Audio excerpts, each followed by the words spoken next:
안녕하세요. 본투 글로벌 센터 송혜성 변리사입니다. 본투 글로벌 센터는 혁신 기술 기업의 글로벌 진출을 지원하는 과학기술정보통신부 산하기관입니다. 글로벌 진출에 특화된 법률, 특허, 회계, 마케팅 PR 등 경영 컨설팅과 부트캠프, PMF 등 다양한 프로그램을 제공하고 있습니다. 무엇보다 본투 글로벌 센터는 정기적으로 다양한 분야의 전문가를 초청해 세미나를 개최하고 글로벌 진출에 꼭 필요한 노하우를 공유하곤 하는데요. 이번에는 코로나19 확산으로 직접 만나기 어려워진 세미나를 대신해 본투 글로벌 센터의 법률 파트너이자 국내 4대 로펌 중 하나인 법무법인 세종과 함께 온라인 강연을 준비했습니다. 특히 강연은 글로벌 진출에 집중하고 있는 본투 글로벌 센터 멤버사들이 직접 선별한 주제로 진행합니다. 스타트업뿐만 아니라 창업 생태계 내에 있는 모든 분들께 도움이 될 만한 지식재산권 관련 이슈들로 채운 만큼 많은 관심 부탁드립니다. 자, 그럼 지금부터 AI가 작성한 콘텐츠의 저작권 이슈에 대해 강연을 해주실 김우근 변호사님을 소개합니다. 안녕하세요, 변호사님. 안녕하세요. 법무법인 세종 IP그룹의 김우균 변호사입니다. 반갑습니다. 반갑습니다. 오늘 강의는 어떤 주제인가요? 예. 최근 인공지능이 급속하게 발전하면서 많은 법률적 이슈들이 제기되고 있는데 오늘은 그 중에서도 AI가 작성한 콘텐츠의 저작권 이슈에 대해서 말씀드리고자 합니다. 네. 좋은 강의 부탁드립니다, 변호사님. 네.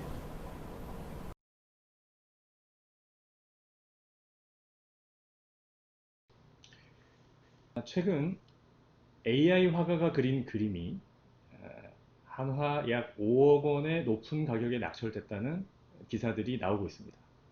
자, 이렇게 AI가 작성한 그림의 저작자는 누구일까요? 이 그림은 허락 없이 복제 전송을 해도 문제가 없을까요? 우선 사람도 아닌 AI가 만든 콘텐츠를 꼭 보호해야 하는지 이런 의문이 제기가 될 수도 있습니다. 어떤 분들은 사람도 아닌 AI가 만든 콘텐츠는 누구든지 복제, 전송 등 이용이 가능하게 해야 한다라는 견해도 펼치고 있습니다. 그런데 만약 AI를 통해서 아무런 가치도 창출할 수 없다면 사람들은 AI 프로그램을 비싼 값을 주고 구입하려 하지 않을 것이고, 이에 따라서 AI 프로그램 제작자들도 AI 프로그램을 창작할 의욕을 상실하게 될 것입니다. 이런 경우에는 결과적으로 AI 기술이 발전하지 못하는 상황이 초래되겠죠. 그렇다면 보호를 한다고 했을 때 누구를 어떻게 보호해야 할 것인가? 이것이 문제가 될 수 있습니다. 이것은 저작권법에 따라서 보호를 할 것인지, 부정경쟁방지법에 따라서 보호를 할 것인지, 아니면 다른 법률로 보호를 할 것인지 여러 가지 논의들이 진행되고 있습니다. 그럼 AI가 작성한 콘텐츠를 저작권법으로 보호하는 문제를 살펴보겠습니다. AI가 저작자일까요? 우리 저작권법에서는 인간의 사상이나 감정을 표현한 창작물을 저작물로 규정하고 있기 때문에 AI가 작성한 콘텐츠는 일단 문제가 있습니다.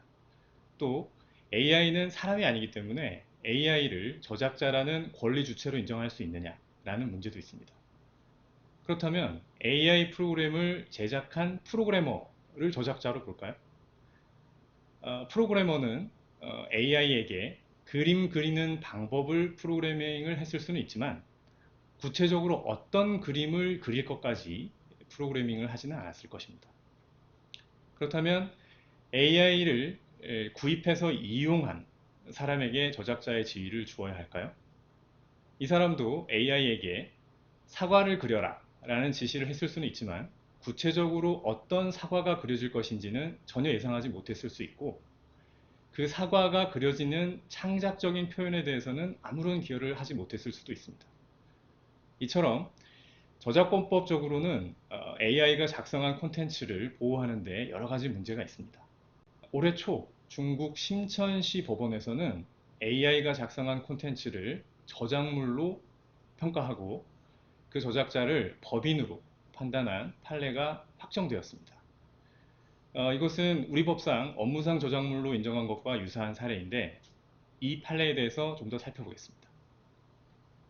이 판례의 사실관계는 텐센트사의 AI 프로그램 드림라이터가 작성한 주식시장 분석 기사를 잉커신지라는 회사가 자사 홈페이지에 무단으로 게재한 사건입니다.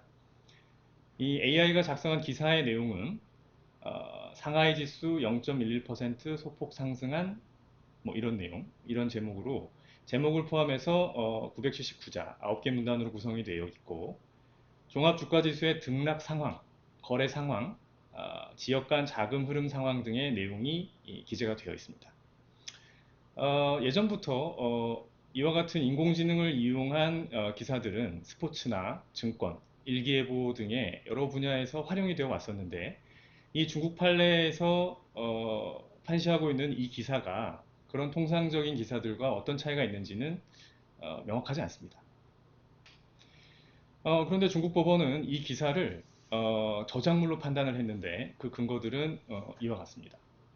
일단 이 기사는 일정한 독창성을 보유한다고 보았고 텐센트사가 메인 창작팀이라는 조직을 해서 그 조직이 드림라이트 소프트웨어를 활용해서 본권 기사를 생성하였다고 보았고 그리고 이 기사에는 데이터 유형의 입력, 데이터 양식의 처리, 트리거 조건의 설정, 언어 재료의 선정, 알고리즘 모델의 훈련 등 이런 어떤 조건들이 있는데 이런 것들을 모두 메인 창작팀이 관련해서 인원들이 선정 배치한 것이다 라고 보았습니다. 그리고 메인 창작팀의 이와 같은 선정 및 배치 행위는 창작에 해당한다 라고 보았고 이와 같은 기사는 텐센트사의 선택이 구현된 것이다 라고 보았습니다. 결국 이 중국 판례는 AI가 작성한 콘텐츠를 저작물로 보았다는 것인데 이 저작물로 보았다면 그 다음에는 누구의 저작물인가 즉 저작자가 누구인가가 문제가 될 수 있습니다. 그런데 중국 법원은 이 텐센트사가 조직한 다수의 팀과 다수의 인원이 분업을 통해서 창작하였고 주식평가 기사를 발표하고자 하는 텐센트사의 필요와 의도를 전반적으로 구현하였다 라고 평가하면서 이것을 텐센트사의 법인 저작물로 평가하였습니다. 네, 이와 같은 중국 판례는 AI를 창작의 도구로 보고 AI를 보유, 이용하는 자를 창작의 주체, 즉 저작자로 파악하는 관점에 서 있습니다. 이와 같이 권리 구성을 하게 되면 권리 처리를 간명하게 할 수 있는 장점이 있습니다. 그런데 우리 법상으로도 우리 저작권법상으로도 이와 같은 중국 판례를 원용할 수 있을 것인가 생각을 해보면 업무상 저작물이라는 규정이 있는데 우리 법상 업무상 저작물의 경우에는 자연인인 종업원을 전제로 규정되어 있는 것이기 때문에 우리 법상으로는 곧바로 원용할 수 없다라는 견해가 있습니다.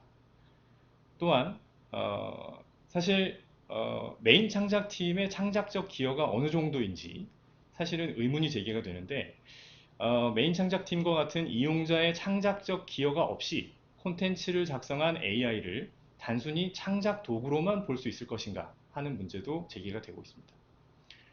그리고 사안에 따라서는 이처럼 저작권법 체계에 맞지 않는 저작권법에 따른 보호를 하기보다는 사안에 따라서 상당한 투자나 노력으로 만들어진 성과로 봐서 부정경쟁 방지법에 따른 보호를 해도 충분하다라는 견해도 제기가 되고 있습니다.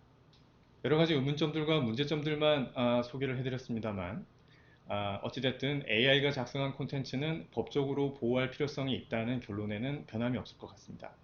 사실 AI가 급격하게 발전하고 이에 따라 사회도 변화하면서 이에 부합하는 법제도를 정비하려는 시도가 계속되고 있습니다.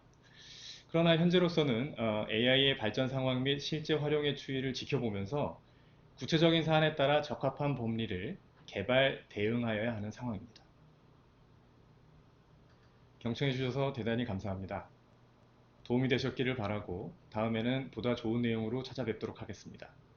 본투 글로벌 센터와 세종이 함께하는 지적재산 온라인 세미나 앞으로도 많은 관심 부탁드립니다. 감사합니다.